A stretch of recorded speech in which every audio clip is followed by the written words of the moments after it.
ഒരു ഓട്ടം പോണമായിരുന്നേ. അളിയാ നീയാ? എടാ നീ ഇപ്പൊ ഓട്ടോയൊക്കെ ഓടുവാണോ?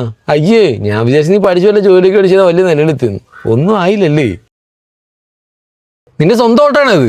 ഇല്ലടാ, വാടകയ്ക്ക. അയ്യോ, പഠിച്ചപ്പോ എന്തൊക്കെയായിരുന്നു, ഇപ്പൊ വാടകയ്ക്ക് ഓട്ടോ ഓടി നടക്കുന്നത്. ഞാനൊക്കെ ഷെയർ മാർക്കറ്റിൽ കാശ് ഇറക്കിയതാ, സെറ്റായി. നീ സെറ്റായില്ലേ? സന്തോഷേടാ. നിനക്ക് എങ്ങോട്ട് പോണ്ടേ? പൊളിഞ്ഞ ഓട്ടോക്കെ അത് പൊളിഞ്ഞ ജീവിതമല്ലേ. എടാ പിന്നെ എന്റെ ഷെയർ മാർക്കറ്റിന്റെ ടീം ഒരു ക്ലയൻറ്റ് സെറ്റ് ചെയ്തിട്ടുണ്ട്, എനിക്ക് അങ്ങോട്ട് പോകാനാ. നേരെ പോട്ടെ. ആടാ. എത്രേ? എടാ 50 രൂപയായി. ഞാൻ നിനക്ക് 60 രൂപ അയച്ചിട്ടുണ്ട്. ഓക്കെ. എടാ പിന്നെ എന്താടാ? എടാ എനിക്കും കൂടെ ഒരു ജോലി സെറ്റ് ചെയ്ത് തരുവാടാ, ഒന്ന് രക്ഷപ്പെടണം. അതുകൊണ്ട് ജോലി എൻ്റെ ഷെയർ മാർക്കറ്റ് വേണമെങ്കിൽ ഞാൻ നിന്നെ ജോയിൻ ചെയ്യിക്കാം. ഈ വണ്ടിയുടെ കിടക്കട്ടെ, നീ വാ. ഡേയ്, വേറെ ആരും വന്നില്ലേ?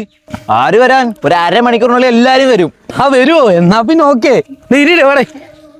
എടാ ഇന്നലെ ഒട്ടിച്ച ഞങ്ങളാ, ഇന്ന് നീ ഒട്ടിക്കണം. കാശൊക്കെ ഉണ്ടല്ലേ? ഞാൻ ഒട്ടിക്കും. Target complete. നമ്മളെ പയ്യൻ തരും പൈസ. അളിയ ആ പൈസയും കൊടുത്തേണേ. പൈസ? ഏത് പൈസ? ജോലിയില്ലാത്തവണല്ലോ നിന്റെ കൂടെ വന്നത്. എടാ നിനക്ക് ജോലി തന്നിരിക്കുന്നു ഷെയർ മാർക്കറ്റിൽ, അടി മാർക്കറ്റിൽ. പൈസ ഇട്. വെള്ളാടിയേ?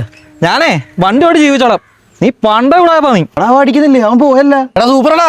ആഴ്ച ഒരു ദിവസം കാശിടേ, ബാക്കിയുള്ള ദിവസം അടിക്കാം. വാ പോട്ടെ. ടെക്നോളജി അറിയാത്ത പയ്യനാ. പോട്ടെ. ഒന്ന് പോയടാ. അവൻ്റെ ഒക്കെ വെള്ളോടി കാവട്ടകള്.